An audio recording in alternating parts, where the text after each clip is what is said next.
What's going on, guys? Stoker Race Repair here, and in today's video I'm just going to kind of run you guys through what's been happening in the past week or so.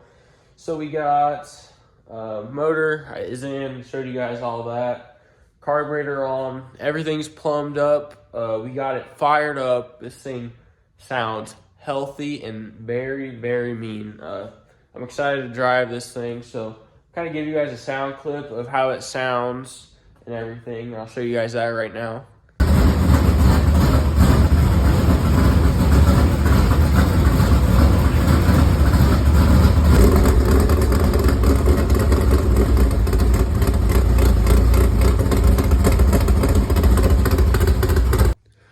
So as you guys can hear, it sounds very good.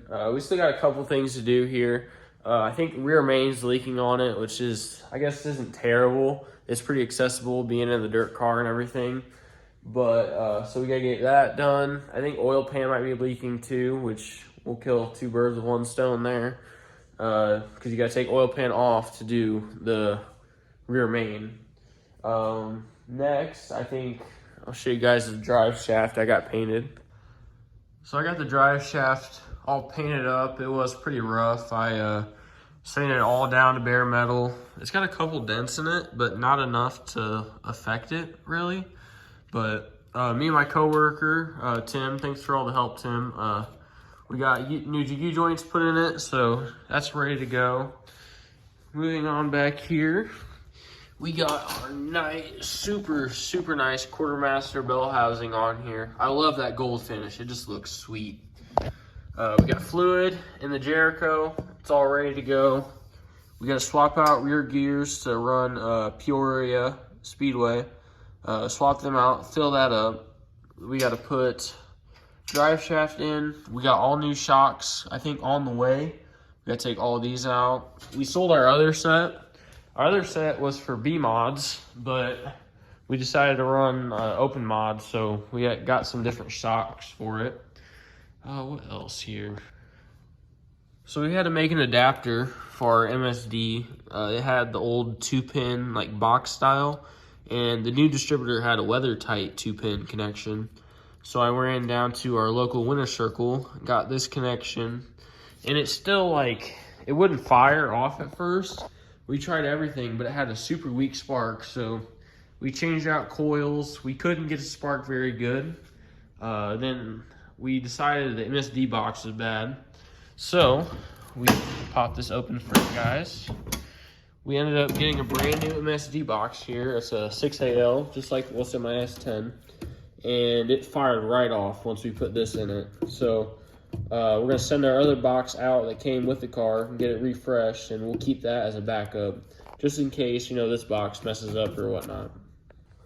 So what we have left on this car is we gotta put this body back on, get everything kind of finalized, and we got a guy coming next week, I'm pretty sure, to look at maybe doing a wrap on this car.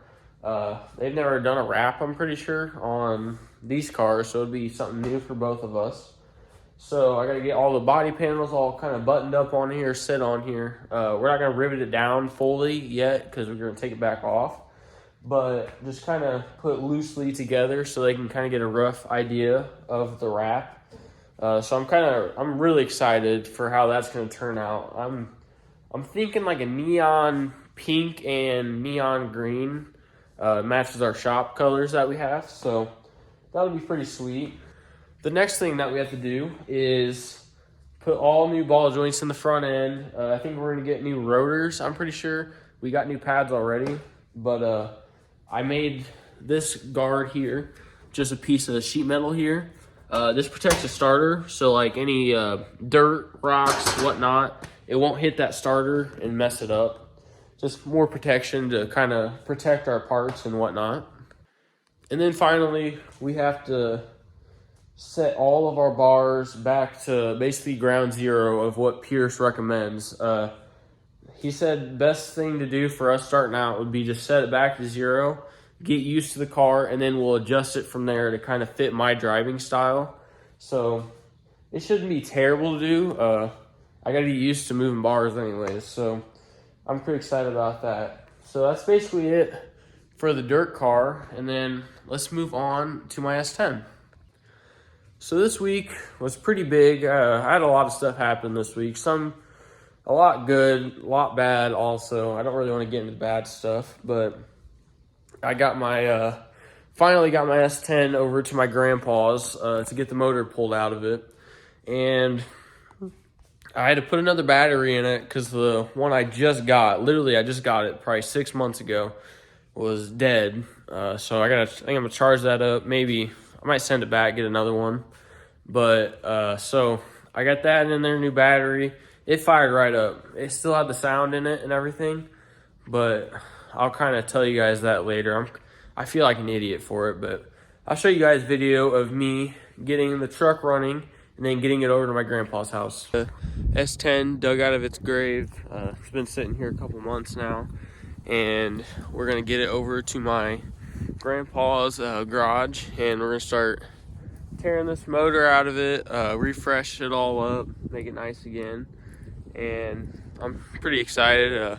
It's been a little gloomy couple of days, but it should start to get better now.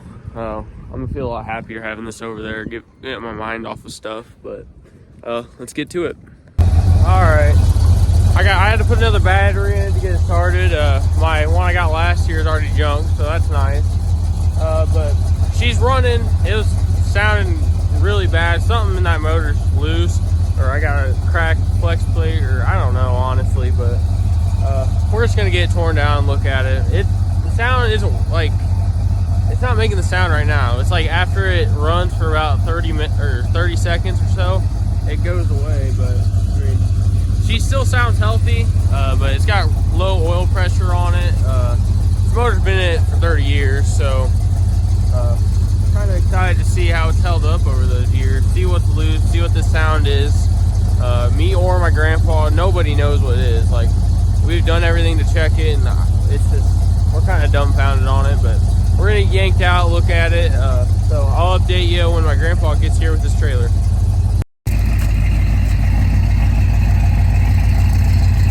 She's going off to get looked at, get this motor yanked out of it, see what this noise is. But man, she still sounds good though, that's for sure.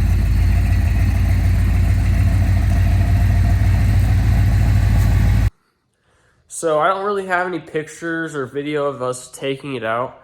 It took us 2 hours maybe to pull it out. It wasn't that long, but I wasn't really focusing on filming. I was just trying to get the truck done and get the motor pulled out. I wasn't really trying to spend more time on a video. I'm sorry for that, guys, but I just had to get that motor pulled out. I work a lot better with music, so it's kind of hard not to work without any music. But so we got it pulled out. My grandpa focused on the top. Me and my buddy Max Weir, we got everything on the underside down. It was a pretty easy process. That motor hasn't been out in 30 years, so I was honestly surprised how everything came out. The only thing I really had an issue with was, I don't know, maybe the bell housing bolts. Bell housing bolts were the worst on that truck, but luckily some of them were backed off. I mean, I guess not really lucky, but it was easier for me to take the bell housing bolts. So what I had to do, I took the cross member for the transmission out. I then set the transmission all the way down to where it was sitting, just kind of at an angle, and then I could get every single bolt out with an impact except the middle two, which I had to get with a wrench. But those two were kind of loose already, so it wasn't terrible. But I found out what the noise was. I feel a little dumb because I checked it, but bolts were backed out of the torque converter. And I checked it, like, I shook it and everything felt tight, but when I got under it, I didn't have to use a wrench to take these bolts out. I could literally just put my fingers in there, take it right out, which I'm happy it's that, because then I don't gotta tear apart my whole motor, spend a bunch of money on that. But so I still decided to pull the motor on it. It was leaking oil like crazy, like really, really bad. So I got everything's pulled off it. I got a whole seal kit in for it today. We're gonna reseal it, put a new timing set, new oil pump in it. I took the bearings out, pulled the main cap bearings, and it looks brand new in there still. That's pretty good for 30 years. So shout out Alan, the one that built the truck. He did an amazing job on this truck and this motor. And I can't say enough thanks for that because it saves me a lot of money in the long run. But so we got that all kind of in the works too. I'm getting a different starter for it. I'm getting a 4.3 liter starter. It had one of those big bulky old starters in it, but I'm gonna get a high torque 4.3 starter, make it a little bit better. The frame was cut out for the starter, which is kind of a little weird. So I might patch where they kind of cut it out, and then I'll put the smaller starter in it, make it a little bit easier. So next Wednesday, or I guess it'd be this Wednesday, I'm gonna be filming me resealing it, kind of. I gotta order oil pump, timing set, and starter still for it. I got the seal kit here already, so I'll do that. I'm gonna paint the engine bay, or I guess the frame part of the engine bay. I got new motor mounts for it. I gotta get a new coil, basically stuff like that. I'm just gonna try to clean it up as best I can with the motor out. It'll be a lot easier in the long run, but yeah. So this video is just kind of an update. I'm sorry for the lack of video here, but I've been just trying to get stuff done. It's kind of hard to focus on filming it all while I'm trying to get stuff done in a timely manner. I get off work at 5, so it doesn't give me much time to work on these vehicles, but I just do a little bit at a time and it works. I go to the gym every night too, so that kind of takes away an hour of that I can be working on vehicles, but it's fine. So yeah, sorry for the lack of videos. I'll try to get on that better here soon. Summertime, I'll definitely be pumping out videos here like crazy, but wintertime is kind of dead. I can't really do too much, but it's been beautiful these past couple days, so I plan to get stuff done. I'll video as much as I can, and thanks for watching, guys. Leave a like, comment, whatever, and see you in the next one.